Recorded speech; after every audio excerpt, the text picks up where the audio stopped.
modèle dans la foi? C'est l'apôtre Pierre, l'apôtre Paul. Oui, ce sont des grands hommes de foi. Mais notre modèle en matière de foi, c'est Jésus. Mais il nous transforme de gloire en gloire. La foi vient de ce qu'on entend, et de ce qu'on entend vient de la parole de Dieu, pour être inébranlable. Dieu permet que cette foi soit façonnée, transformée comme de l'or, mais cette foi doit prendre comme modèle Jésus. Et pour cela, nous avons besoin de l'amour du Père. Il faut que nous soyons fondés sur quelque chose de constant qui ne bouge pas. Il n'y a que l'amour de Dieu qui ne bouge pas. Et Jésus avait une foi inébranlable, imperturbable dans son ministère. On ne peut pas l'empêcher de faire ce que Dieu lui a dit. Le gros problème pour nous, frères et sœurs, c'est que nous avons tous un déficit d'amour. À un moment donné de notre vie, sans exception, que ce soit parents, enfants, ados, jeunes, nous avons vécu des choses difficiles. Nous avons été rejetés, abandonnés, mis de côté, abusés, et même des situations très graves. Et nous avons ce déficit de foi dans notre cœur. Nous avons été blessés. Moi, je pensais que ces choses-là n'arrivent qu'en France. Quand on est allé en Chine avec ma femme, on a vu les Chinois pleurer, face contre terre, brisés, mais restaurés par l'amour de Dieu. C'est merveilleux. Nous avons besoin de guérison par rapport au Seigneur, par rapport aux autres, mais par rapport à nous-mêmes aussi. Quel regard tu portes sur toi?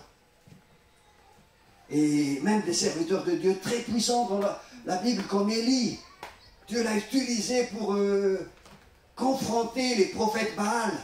Mais on a vu qu'au fond de lui, il y avait une blessure. Il s'est enfui quand la fausse prophétesse Jézabel lui a donné une parole. Il s'est enfui, il a laissé tout tomber. Jérémie, le prophète, un jour, il demandait la mort. Jonas, il a dit, si c'est comme ça, ben moi je veux mourir, parce que tu as détruit Ninive. Donc, les grands hommes de Dieu peuvent même être touchés par ce déficit d'amour en nous. Et c'est pour cela que nous avons besoin de la révélation de l'amour du Père. Et c'est ça ce que le Seigneur m'a mis à cœur de vous apporter ce matin. Qui a besoin de cela?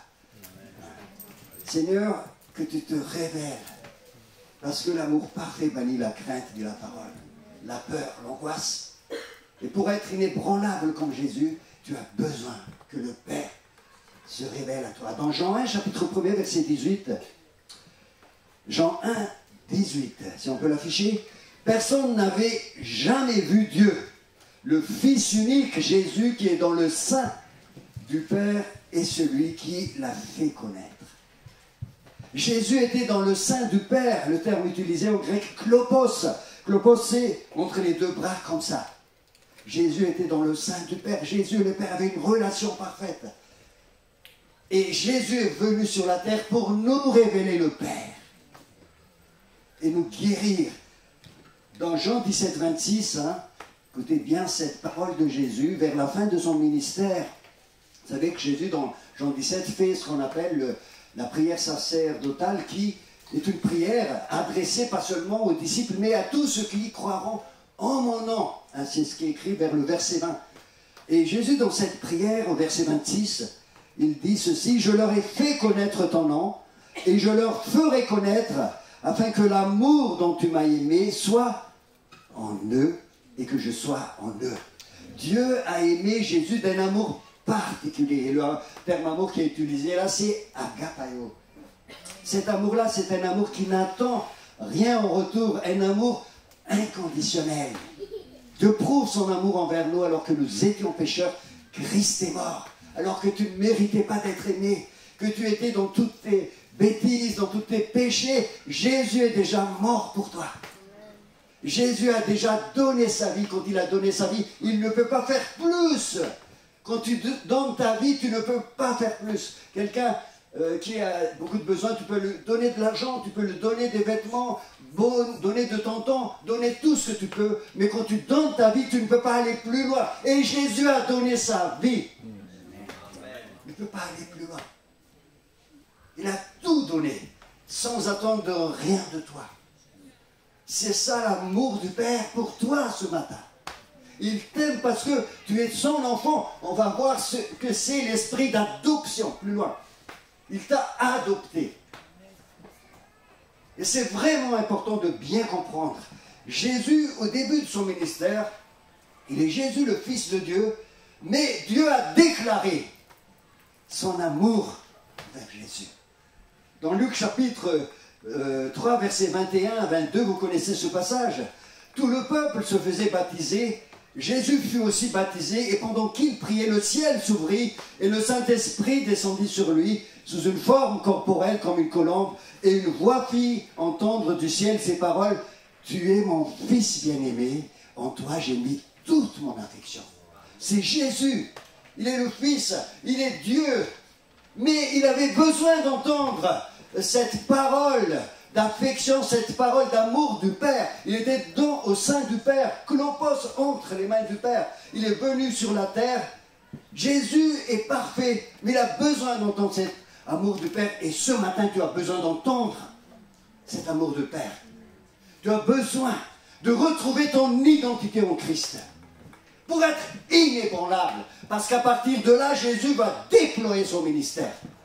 Rien ne pourra plus arrêter Jésus. Parce qu'il savait que le Père l'aime. Sa foi est fondée sur l'amour du Père. Tu es mon Fils bien-aimé, en toi j'ai mis toute mon affection. Et Dieu veut te dire ce matin que pour être inébranlable, indéboulonnable dans la foi, moi aussi, c'est... Merci Célia, elle s'occupe de moi. Vous donner une bouteille d'eau? Oui, peut-être. Mais pour être indéboulonnable, imperturbable, inébranlable, Jésus a dit, dans Jean 17, 26, « Je leur ai fait connaître ton nom, et je leur ferai connaître, afin que l'amour dont tu m'as aimé soit en eux aussi. » L'amour dont Dieu a aimé Jésus doit être en toi aussi. Est-ce que tu le veux ce matin? Pour être inébranlable. C'est vraiment là le secret, les amis. Quelles que soient les situations, quand tu as cet amour de Jésus, l'amour agapao, tu vas être un chrétien, je ne dirais pas parfait, parce qu'on ne sera jamais parfait sur cette terre, mais stable. Un chrétien qui avance, quelles que soient les situations, même dans la vallée de l'ombre de la mort. Au début de son ministère, Jésus avait cette déclaration, Luc 3, 22. Ensuite, Luc 4, si vous avez votre Bible, ouvrons notre Bible dans Luc 3, après 4, et à 4, qu'est-ce qui se passe? Il fut conduit par le Saint-Esprit dans le désert. C'est le Saint-Esprit qui le conduit.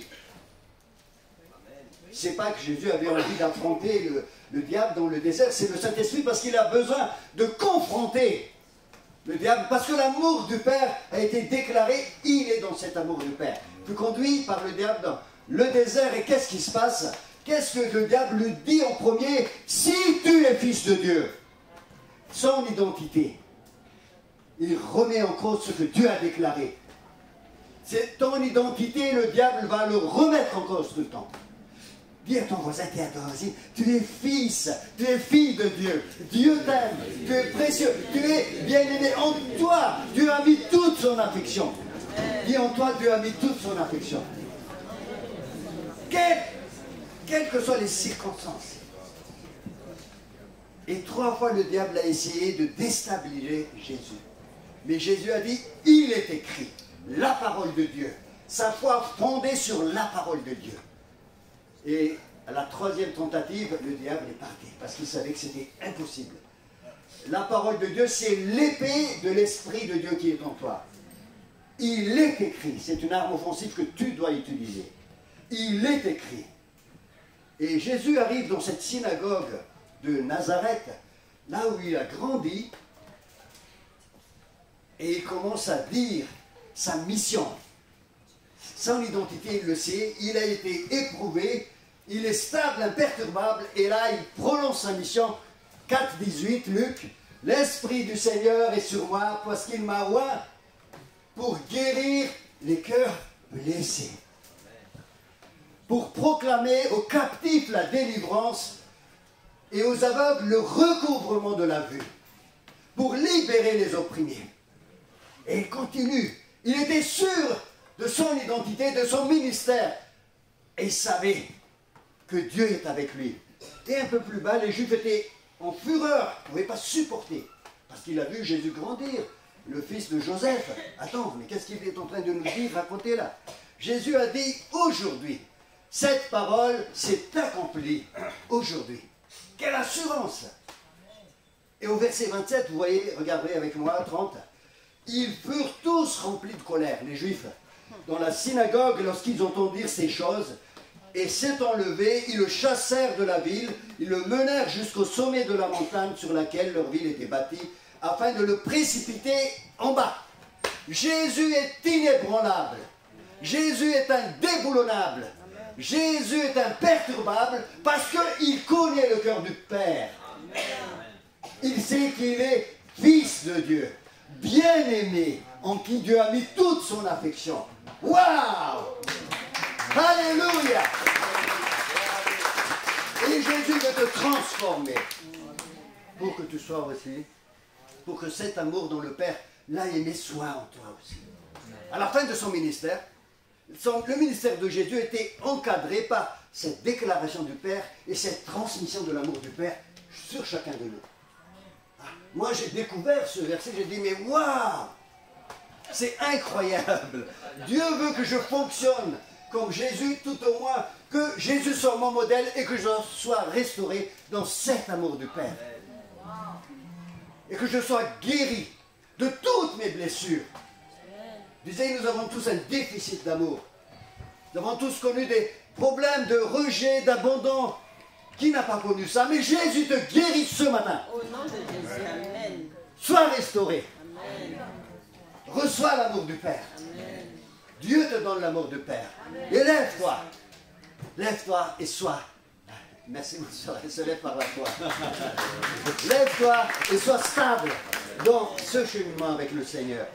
Inébranlable, imperturbable. Regardez avec moi Jean chapitre 5, 19 à 22. Jésus donne cette parole. Il dit, en vérité, je vous le dis, le Fils ne peut rien faire de lui-même. Il ne fait que ce qu'il voit faire au Père. Il y avait une communion parfaite. C'est vrai qu'il était dans le sein du Père. Clopos, il est venu, il est avec nous sur cette terre, il a connu nos difficultés, nos problèmes. Mais il était dans le sein du Père, il est accepté pleinement par le Père et il sait qu'il ne peut rien faire de lui-même, que ce que le Père, il ne fait que ce qu'il voit faire le Père. Cet amour du Père va libérer ta foi. Les inquiétudes, les soucis, les problèmes. Dans Matthieu chapitre 6, à partir du verset 25 et 31, dans le Nouveau Testament, nous avons une déclaration de l'amour du Père. Ce sont les païens qui cherchent ça, mais vous ne vous inquiétez de rien. Votre Père sait. Quand vous priez, rentrez dans votre chambre, parce que votre Père voit. Votre Père est là. Il est ton Père. Jésus nous révèle le Père. Jésus nous montre qui est le Père. Vous savez, dans tout l'Ancien Testament, il y a à peu près une cinquantaine de fois où Dieu est présenté comme le Père. Quand on arrive dans le Nouveau Testament, Jésus nous révèle le Père. Et notamment dans ce passage de Matthieu chapitre 6, le verset 25, « Vous êtes fils et filles de Dieu. Même les nombres de cheveux de votre tête sont comptés. » Donc ne craignez rien. Une fois avec mon épouse, je me rappelle bien, je rappellerai toujours qu'à la fin de mes jours, on n'avait plus rien à la maison. Vraiment plus rien. Vous savez, quand on dit non, il ne restait plus rien, quand vous ouvrez le frigo, il y a toujours quelque chose qui reste. Hein. Un petit bout de saucisson par là. Mais ce jour-là, il n'y avait plus rien.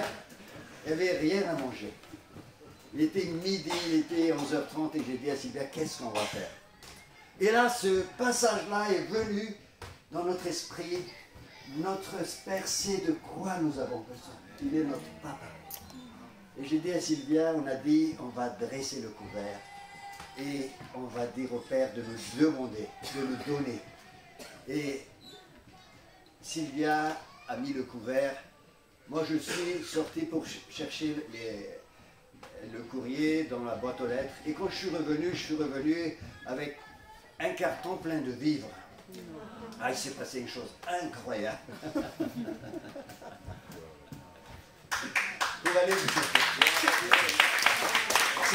C'est assez long à expliquer, mais j'ai vu des miracles ce jour-là.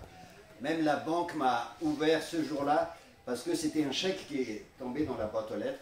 La banque a accepté, je suis allé à la banque, et puis je suis toujours dans cette banque actuellement, je ne nomme pas, mais la banque, j'ai dit, j'avais pas de compte en fait. Et j'ai dit au banquier, j'ai une banque, je vais tenter. Il était 11h30, presque midi, vraiment vers la fin. Et j'ai dit, madame, j'ai un chèque là et j'ai besoin de l'argent. Voilà, qu'est-ce que je peux faire? Ben, en principe, la banque te demande de prendre les pièces nécessaires et de revenir. Et on va avoir un rendez-vous. Et elle a dit, ben, écoutez, on va ouvrir un compte. J'avais pas de pièce justificative de mon adresse, rien sur moi, même une pièce d'identité, rien. Elle a ouvert un compte sur la foi de tout ce que je disais. Et elle m'a remis l'argent. Je suis allé devant, là il y avait une supérette, j'ai rempli un carton et je suis rentré chez moi. Votre Père sait de quoi vous avez besoin.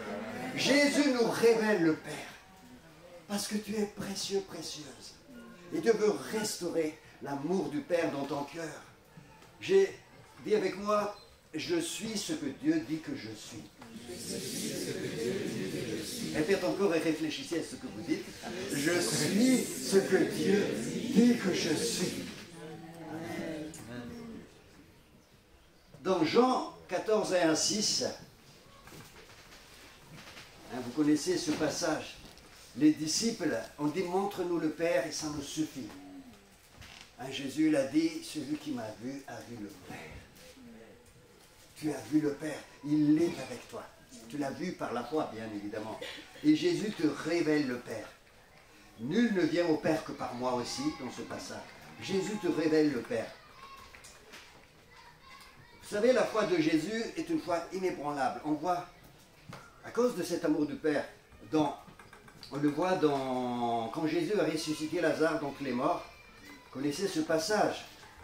Jésus ressuscite Lazare d'entre les morts dans l'évangile de Jean au chapitre 11. Je vous invite à y aller avec moi. On va aller un passage magnifique où Jésus révèle cet amour du Père en lui et surtout la foi qui est la conséquence de cet amour du Père.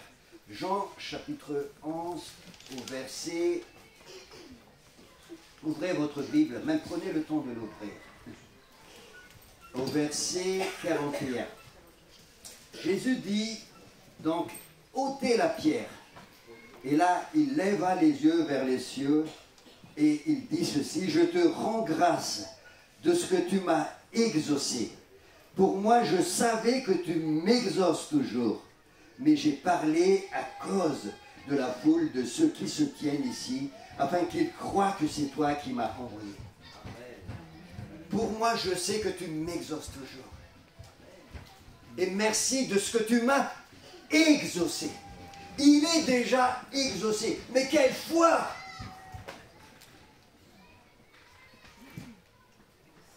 Je ne dis pas que nous serons vraiment inébranlables comme Jésus, parce que c'est incroyable. Mais Dieu nous amène à connaître le Père et avoir cette relation avec le Père. Ça m'est arrivé, et ça, je veux que Dieu nous donne ce que j'ai appelé aussi le don de foi pour être sûr de ce qu'il nous donne. Mais je vais terminer, parce que le temps avance vite. Cet amour du Père, Dieu va le déposer en chacun de nous. Jésus, avant de mourir à la croix, Marc 14, 36, pour lui c'était une séparation difficile, d'être séparé avec le Père, mais il dit ceci, « Abba Père, toutes choses te sont possibles, éloigne de moi cette coupe. Toutefois, non pas ce que je veux, mais ce que tu veux. » pour la première fois dans les évangiles, Jésus parle de Abba. Il dit Père dans Matthieu chapitre 6. Il nous enseigne le Notre Père, mais là pour la première fois et la seule fois où il dit Abba. Et la différence entre Père et Abba, c'est quoi? C'est Père et Papa. Abba, si vous allez à Jérusalem, vous allez entendre les Juifs, les petits-enfants dire Abba, Abba, Abba. Parce qu'il y avait cette relation affectueuse entre les enfants et le Père. Mais le Père peut être simplement administratif. Vous savez, quand vous allez devant un guichet, c'est qui le nom de votre Père? Une fois, j'ai prié pour quelqu'un qui a beaucoup souffert par rapport à son Père. Et il n'a pas réussi à prononcer le mot Père, mais il a dit mon géniteur. Mais Abba, il y a une relation affectueuse. Et là, Jésus, avant de mourir, avant d'être séparé avec le Père, il prononce Abba. Il garde encore cette relation affectueuse dans la foi, une foi inébranlable. Abba, dans nos problèmes, dans nos souffrances, dans nos difficultés, est-ce que tu dis Abba? Des fois c'est difficile. Mais Jésus l'a vécu parce qu'il savait que le Père l'aime, qu'il était dans le sein, dans le clopos du Père, et que le Père a fait une déclaration et il te déclare qu'il t'aime. Il est toujours avec toi dans la vallée de l'ombre de la mort. Quoi qu'il arrive, il t'aime. Ne pleure pas, n'aie aucune crainte. Il t'aime. Et ce qui s'est passé, quand Jésus était là, il a été séparé du Père. Mon Dieu, pourquoi tu m'as abandonné? Il s'est posé la question, mais il savait que Abba, le papa, était avec lui. Le papa était avec lui. Et l'apôtre Paul, dans Romains chapitre 8, versets 15, 16 et 17, vous n'avez pas reçu un esprit de servitude pour être encore dans la crainte. Mais vous avez reçu un esprit d'adoption qui crie Abba Père. Le Abba est en toi. Et ça crie Abba Père. Et adoption, ça veut dire dans le terme grec original, installé comme fils. Tu as été installé comme fils par Dieu. Grâce à ce que Jésus a fait à la croix. Installé comme fils et fille. L'Esprit lui-même déclare en mon esprit que je suis enfant de Dieu. J'ai été installé juridiquement comme fils.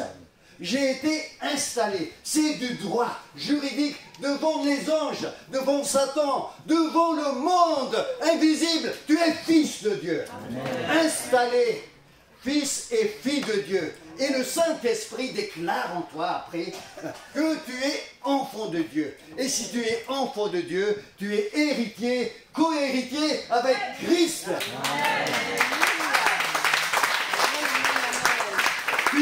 Tu as la foi de Jésus. Et tu peux être inébranlable dans certaines circonstances de ta vie. Parce qu'il est avec toi. Galates 4.4. Et je vais terminer par là. Je vais inviter l'équipe de l'ange à venir. On va chanter encore un chant et on va prier pour vous. On va briser tout ce que l'ennemi a fait dans votre vie et qui ne vient pas de l'amour du Père. C'est un voleur, c'est un brigand, c'est un meurtrier depuis le commencement, c'est un menteur. Mais moi, dit Jésus, je suis venu afin que mes brebis aient la vie et qu'elles les aient en abondance. Amen. Alléluia. Amen. Dieu veut te donner la vie en abondance. Amen. Galates 4.4. Galates 4.4. Ah, j'aime ce verset. Galates 4.4. Hein, ouvrez votre Bible, les amis. Hein. C'est bien de lire la Bible. Hein, parce que mes propos ne sont pas basés sur une exhortation intellectuelle positive. C'est sur la parole de Dieu. Amen. Galates 4.4. Et parce que vous êtes 4, 6 à 7. Pour être bien précis.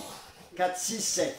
Et parce que vous êtes des fils de Dieu, des fils, Dieu a envoyé dans nos cœurs l'esprit de son Fils qui crie « Abba ». Jésus connaît toutes tes souffrances et tes douleurs. Il a crié « Abba » alors qu'il était en train d'être séparé avec le Père. Et c'est cet esprit-là qui a été envoyé dans chacun de nous, cet amour parfait qui bannit la crainte. Car la crainte suppose un châtiment, et celui qui craint n'est pas parfait dans l'amour. mais nous l'aimons parce qu'il nous a aimés le premier. C'est son amour qui est nous. Rien au monde, rien au monde ne peut me dire qu'en toi je veux ton cœur.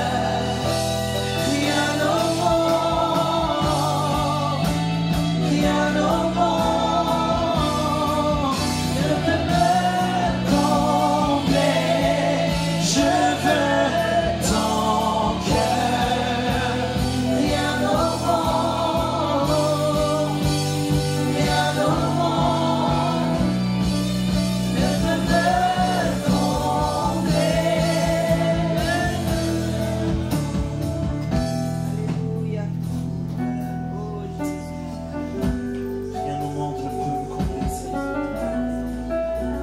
Rien au monde ne peut me combler. Rien ni personne au monde ne peut me combler. Seul toi, Jésus, peut me combler. Amen. Merci, Seigneur. Acclamons le Seigneur, acclamons le Seigneur. Je t'invite simplement à mettre la main sur le cœur. Le Seigneur veut guérir toutes tes blessures. Le Seigneur veut te révéler l'amour du Père. Là où tu as le plus mal, Dieu veut te guérir ce matin. Il te révèle l'amour qui va créer en toi une foi inébranlable, imperturbable. Seigneur, tu vois ses mains. Tu guéris maintenant, tu restaures, tu affermis et tu enlèves ce que l'ennemi a semé dans les cœurs. Jésus.